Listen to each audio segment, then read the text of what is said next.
ബഹിരാകാശത്ത് ഏറ്റവും കൂടുതൽ സമയം ചിലവഴിച്ച വ്യക്തി ഒലെഗ് കൊനോനെക്കോ. 2024 ലോക്സഭാ തിരഞ്ഞെടുപ്പ് ഏറ്റവും പ്രായം കുറഞ്ഞ MP ശാംഭവി ചൗധരി.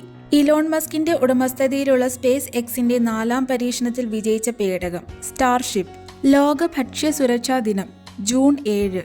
ഇന്ത്യയുടെ ഇതിഹാസ ഫുട്ബോളർ സുനിൽ ഛേത്രിയുടെ അവസാന മത്സരത്തിന് വേദിയായത് സാൾട്ട് ലേക്ക് കൊൽക്കത്ത.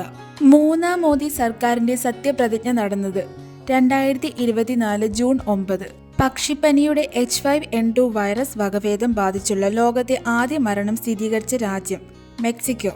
നിയമസഭയുടെ പുതിയ secretary doctor N Krishnakumar. Planet earth പുരസ്കാരം നേടിയ ഇന്ത്യൻ പരിസ്ഥിതി പ്രവർത്തകൻ ആര്? S Faizi. 2024 Euro cup football വേദി ജർമ്മനി. ആദിവാസി മേഖലയിൽ എക്സൈസ് പ്രവർത്തനങ്ങൾ ശക്തിപ്പെടുത്താൻ പാലക്കാട് ജില്ലയിൽ നടപ്പിലാക്കുന്ന നൂതന പരാതി പരിഹാര സമ്പർക്ക പദ്ധതി കരുതൽ.